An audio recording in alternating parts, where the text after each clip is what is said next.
everyone. Welcome to the Vocal Mentality Educational Series. I am Dr. Samke Ngobo, the founder of Vocal Mentality, and I'm also somebody who is navigating bipolar disorder since the age of 14. In this episode, we will be touching on what support looks like, what the care of somebody living with bipolar looks like, particularly my care. There are many things that are surprising, good and bad, but I've learned many lessons along the way. Let us start with the good. I have a strong support structure. I call them my tribe. From my family and my friends, I feel that I've been supported throughout my illness. Without those people, I would never have coped with navigating my illness. I don't feel stigmatized by my loved ones. I feel embraced and I feel cared for. They have stepped in places and times where I really felt a lot of shame and devastation. At times, I did not know how to communicate what help I needed. They would step in and see. Oftentimes, when I'm ill, I'm very vulnerable. I'm not able to articulate myself or express my needs. So they are the ones who've stepped in beyond what others may call the call of duty in order to take care of me. At times, they are the ones who will help me with an admission to hospital because I'm not able to step in and articulate that. I'm not able to see that I need help at times, and they are the ones who will step forward. I feel very grateful and blessed that I do have this kind of care, as sometimes people don't feel cared and supported in this manner. I encourage loved ones to have more patience with people who struggle with mental illness in their circles and to also try and establish what their needs are, not only when they are unwell, but to ask what their needs are when they are well, how they can be best supported. Because when there's a crisis, it's difficult to know what someone's needs are. Along the way, as many people know, this illness can affect relationships in a very negative manner. And I have lost relationships along the way.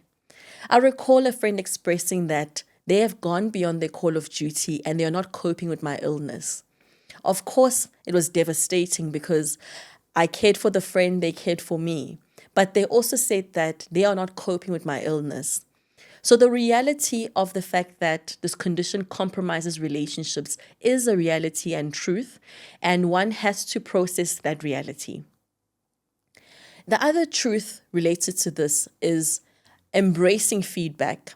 I've had to get the feedback of loved ones and not be defensive when they tell me that they have a concern or are noting a red flag. It's a long process to navigate. It's taken years to build and solidify those relationships, but I protect them because they protect me. One of the other things I've had to learn to deal with is overcoming the shame of reaching out for help, the shame of embracing support, and realizing that it's for my best interest.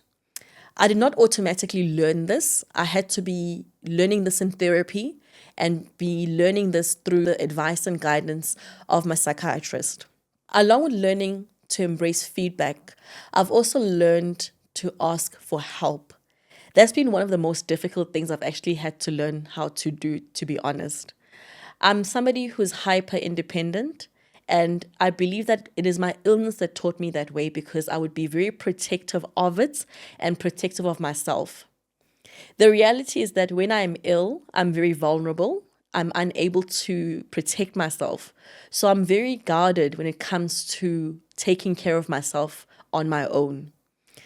And unfortunately, when I'm in this state, I'm unable to communicate my needs. I'm at the mercy of whoever is around me. It leaves me feeling very unsafe and vulnerable. So you may be watching me and listening and wishing maybe for the kind of support that I have and feel that it's absent in your life. I can encourage you to identify the people who are your psychologically safe spaces. Who are the people that you can share your personal life with and know that they can respect your confidentiality, respect your privacy, and respect the fact that you can be vulnerable in front of them without them judging you. It is a process and it's not an overnight thing, but it's important to get to a point where you know which people you can trust in your life, who can be your inner circle. There are times where you can make a mistake and be compromised. It's important to identify those people when you're in a state of wellness. Maybe compile a list of the people that you trust, the people you can disclose to, and tell them how you want to be supported. There's a term that I learned when I was on an international trip related to mental health, which is an advanced directive. An advanced directive is when you are able to express how you want to be best supported when you're unwell. And you say this when you are well so that people know how to care and support you. And I found this to be very useful. It doesn't have to be necessarily as formal as I'm saying it, but to just have a loose way of knowing how you would like people in your life to support you. So this has been a very open and vulnerable sharing of my journey and experience related to relapse, recovery, and support. I hope you have gained insights that are going to empower you, and I hope that you will realize that you can use these tools in some way or the other in order to empower yourself. Until next time, remember, you do not have to suffer from mental illness, but you can thrive despite it.